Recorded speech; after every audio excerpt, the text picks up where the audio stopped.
So, what exactly is a cashless society? Are we moving towards such a system? Should we be concerned about our freedoms and privacy? And also, what is Bitcoin's role in such a system? So, if you're curious to learn more about this topic, then just sit back, relax, and keep on watching.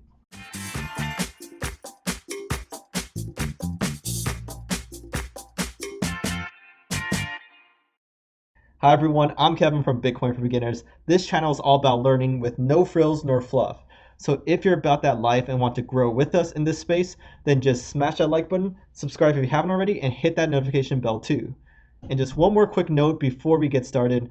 This video's topic was researched by Adrian, our fellow BFB member, so shout out to him, and let's dive right in. Okay, so let's talk about this topic on a high level first. For thousands of years, cash money has existed, right? It has served as a medium of exchange, as a store of value, and also as a unit of account. But in recent decades, a new function emerged, and that is as a system of control for the governments to use on their citizens. The definition of a cashless society is this: a society where all cash, and that means banknotes or coins, are gone and monetary transactions are done completely electronically. So what is causing this? More and more businesses are starting to accept digital payments only. ATMs are disappearing, and it's harder to get cash, and the rise of fintech has made frictionless mobile payments more accessible for everybody. Also, there are even legal restrictions on cash payments in some places for max amounts that can be accepted, etc. Governments, banks, and businesses are all pushing for a cashless world. And it's also just more and more expensive to use cash and less places that accept it in general. This was from a CNN report done 5 years ago, showing a lot of countries already almost fully cashless or at the tipping point. And now 5 years later, this trend has only accelerated, with many of these countries already almost completely cashless, and even some of the ones here that were at transitioning are almost completely cashless by now. But before we talk about the bad parts of this, let's talk about some of the advantages, right? For businesses, it's cheaper to do business without cash and also lower the risk of theft. Also, more consumer spending, because research shows that when people spend with credit or digital payments, they spend more than if they have cash in their wallet. Also, faster transaction speeds, even like at a cashier point, 15% faster than with cash where you had to get change and so forth. For governments, because there's less chance of criminal activity in terms of money laundering, tax evasion, and more. And also for consumers, because if they rob you and you don't have any cash on you, then it will be limited as to the effect. Also, it's easier to budget and track spending when everything's digital, so you can have automated software to do that for you. Also, fast transactions and access to your full balance instead of just the amount of cash you have in your pocket. For banks, there are advantages too, because they can get more widespread economic data and also just run a cheaper operation if you don't have to do all the cash services. There are many concerns though. Let's take a look at some of them. Privacy is the big one, because you can have all your transactions available for banks, corporations, and governments to see. Also, what about the unbanked? Because not everyone has a bank account, in which case, how can you make these cashless transactions? Would you be able to pay for anything if the whole world moves towards cashless? Fraudulent activity is also a big one, because it's much easier to do in cyberspace. Also, it's going to be really hard to exit or have an alternative from the system. Furthermore, it's likely going to be centrally controlled by the government with the financial industry in tow. This will allow them to do the following: impose a transaction tax, potentially have negative interest rates, enable more effective mass surveillance, financially censor people that they deem dangerous, and also potentially more overspending from the consumer side. And to recap, cashless benefits the government, banks, businesses, and consumers in some ways, but giving up privacy and freedom for convenience and safety can pose serious threats. Remember the famous quote, "Those who give up freedom for security will have neither." To elaborate some more about the concerns, we see so many societies already moving towards cashless, if not already there. They get complete power, control, and surveillance over money that their citizens use. You can be censored if you protest, if you transact with the wrong person or business, and so forth. You can easily imagine this happening. And your money could be frozen or seized, very simply. You can't buy food or earn money at that point.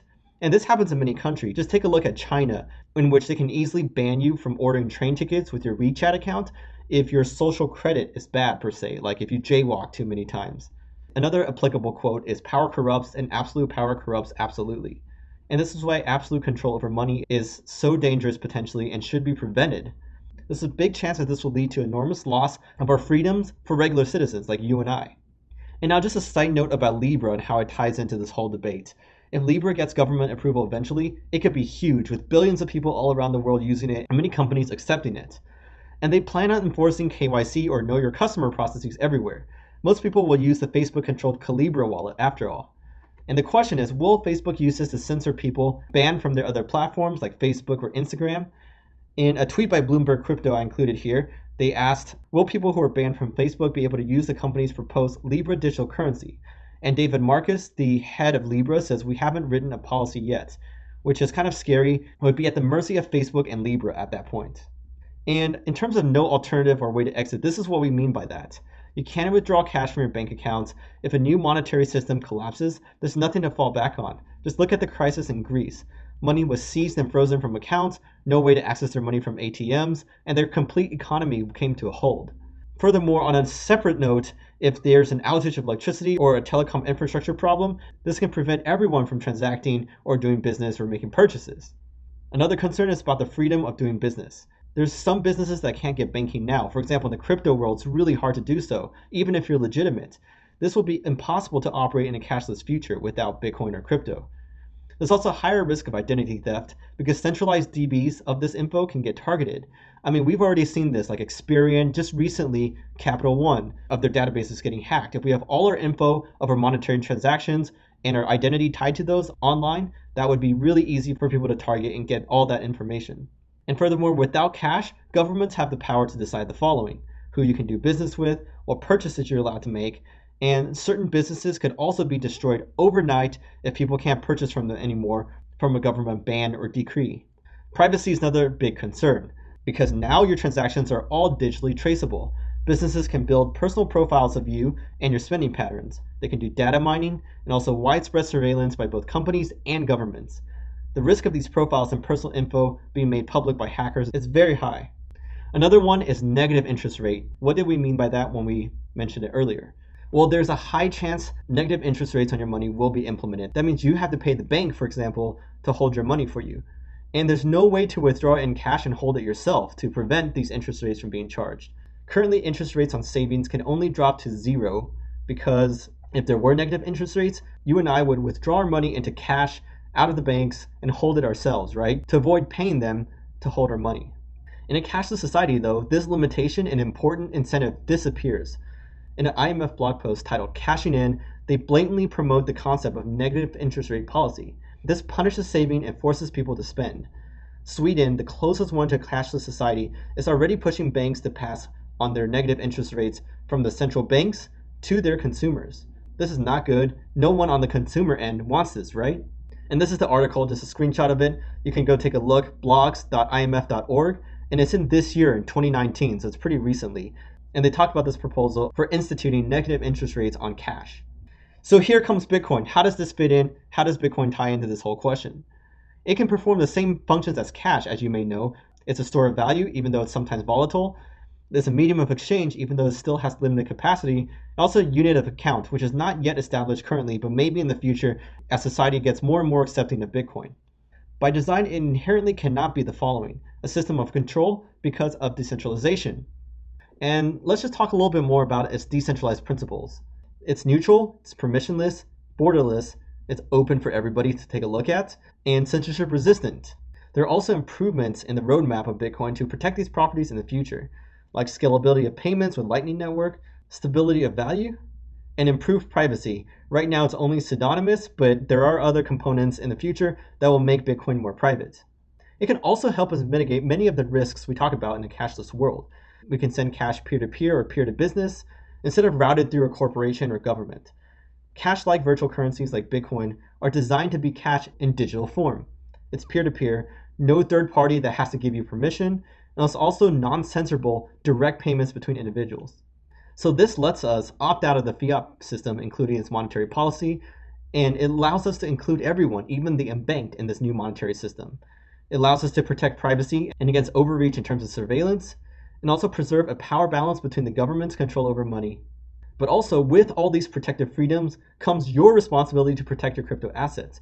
So definitely get educated about security, and this is even more important than best practices for physical cash, arguably speaking. And now it's also important to talk about Bitcoin and how governments view it right now. Because governments have said that they want to censor and control cryptocurrencies, to prevent illegal activities, and by such they could restrict purchases, usage, and business acceptance of Bitcoin. And so Bitcoin's usage in a cashless world depends on you or a citizen's compromise with your elected officials or your government, right? We have to ask them to support it and to etch out a place for it in the future society. Until then, control your private keys by yourself and be mindful of your privacy when you use these digital transactions. Whew, that was a long one, but here are some final thoughts. First of all, we think that cash will disappear one day. The question is if cashless society will be 100% controlled by governments and corporations, in which case the separation of state and money would disappear, or will we allow money that's cash-like and peer-to-peer without third parties involved? Many people think that a cashless society must have something like Bitcoin in it, or else it would be a nightmare, a dystopian future for us. So as we all have seen so far, different forces will try to prevent Bitcoin's inclusion. We need to evangelize for Bitcoin or fight for its acceptance.